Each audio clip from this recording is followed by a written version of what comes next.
Welcome to this explainer. Look, you know that immediate stomach-dropping feeling when those red and blue lights suddenly flash in your rearview mirror?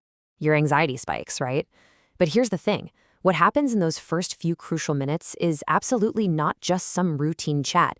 It's actually a highly structured, intricate legal process. Today, we're diving deep into the exact psychological and legal tactics that get drivers to accidentally hand over their constitutional rights. And more importantly, we're going to show you exactly how to shield yourself using the strict letter of the law. Okay, so picture this. Your pulse is racing. The officer walks up to your window, and out of nowhere, they're super casually asking about your day. You know, where are you headed? What do you do for a living? It feels polite, doesn't it? Well, it's not. That seemingly innocent roadside chat is actually a carefully constructed legal trap.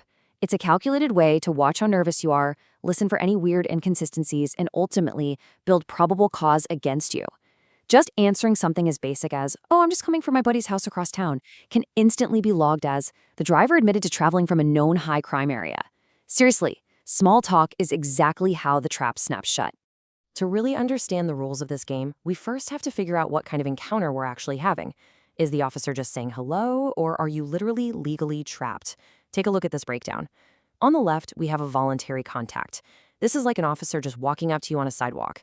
They don't need to suspect you of a crime, but the key here is you can just walk away. It's completely voluntary. But on the right, that's an investigative detention. The absolute second an officer flips on those emergency lights or blocks your car, boom, you are officially seized under the Fourth Amendment.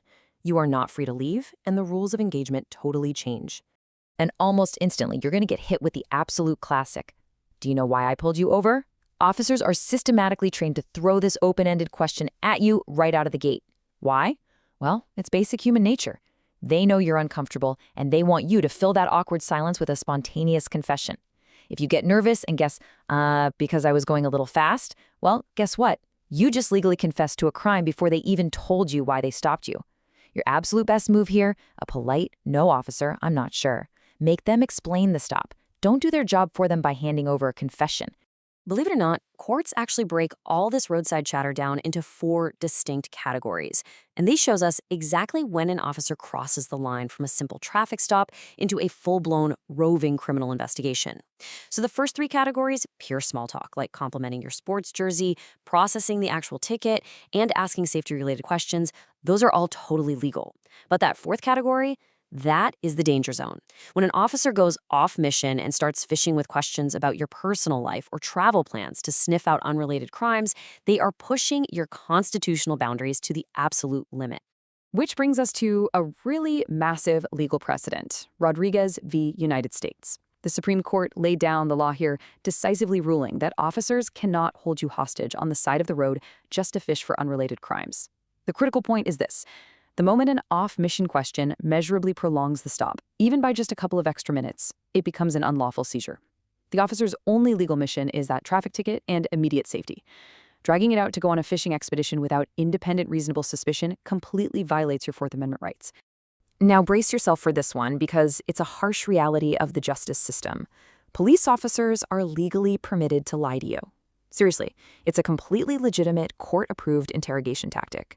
They might look you right in the eye and say, "Hey, your passenger already told me there are drugs in the car." Or, "If you just let me search the trunk right now, I'll let you go with a warning." They might even falsely claim they smell marijuana just to force your hand.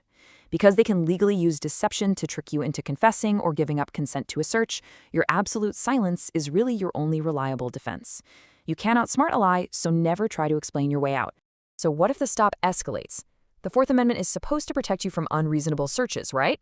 Well, yes, but there are 4 major loopholes or exceptions that let police legally get inside your car. They can search if they have probable cause, if it's a search incident to an arrest, if they spot illegal items in plain view, or, and this is by far the biggest one, if they get your consent. Officers bypass the strict rules of the Constitution every single day just by casually asking, "Hey, do you mind if I take a quick look around?" The absolute second you say yes to that, you are handing over your constitutional rights on a silver platter. All right, say things escalate and the officer actually orders you out of the car. What do? Step 1, under Supreme Court precedent, you absolutely must physically comply. If they say step out, you step out. But step 2 is where you put your legal shield up. You do not have to give them permission to search your pockets, your purse, or your car just because you're standing on the shoulder of the highway. This is so important. Your physical compliance to an order does not equal legal consent to a search. To really protect yourself, you have to actually assert this phrase out loud. Officer, I do not consent to a search of my vehicle. Say it clearly, say it calmly, and here's the kicker. Even if the officer totally ignores you or bullies you or just starts searching the car anyway, you must state this out loud for the legal record. Never physically interfere. Just let them do it. But a good lawyer can get an unlawful search thrown out in court later on, and they can only do that if you explicitly and clearly stated your lack of consent right there on the roadside. Let's quickly clear up a major point of confusion regarding canine units. You actually cannot legally refuse a drug dog sniffing the outside exterior of your car as long as it's during a lawfully timed stop. But, and this is huge, asserting your non-consent is still vital. Saying no prevents officers from legally opening your doors and wandering around the interior of your car without independent probable cause. And think back to that Rodriguez rule we just talked about. They cannot illegally drag out the stop and make you sit there for an hour just waiting for a canine unit to show up. Okay, we have to talk about a massive trap born straight from Hollywood TV shows, the Miranda myth.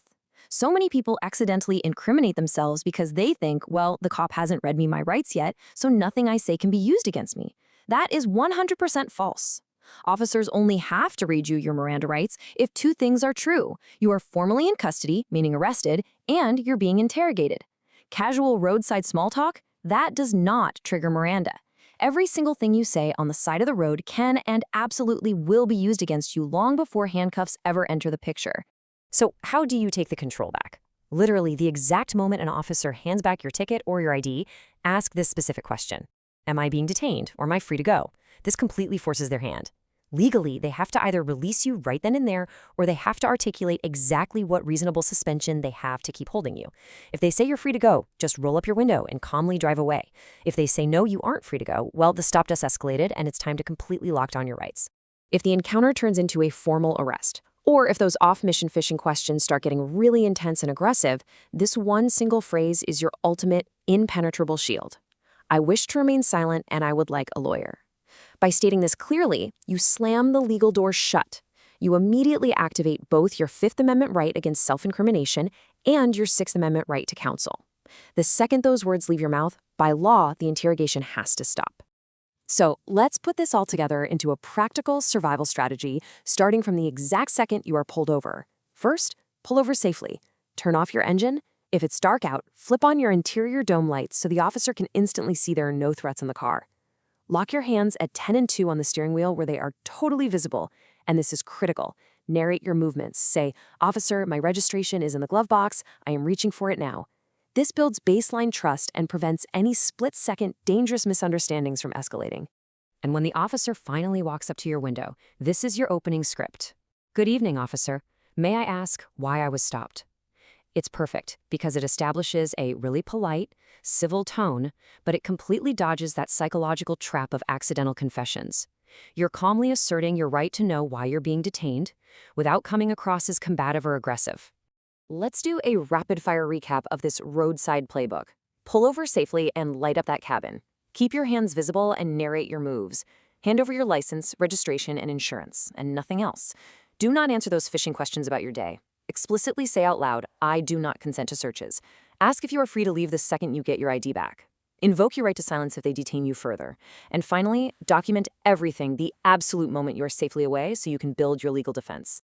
So knowing all this absolutely empowers you, but it leaves us with this really crazy question about human psychology. Under the terrifying pressure of a badge and flashing lights, our immediate instinct is to over-explain, to please them, to prove how innocent we are right there on the side of the road. But the roadside is not a courtroom.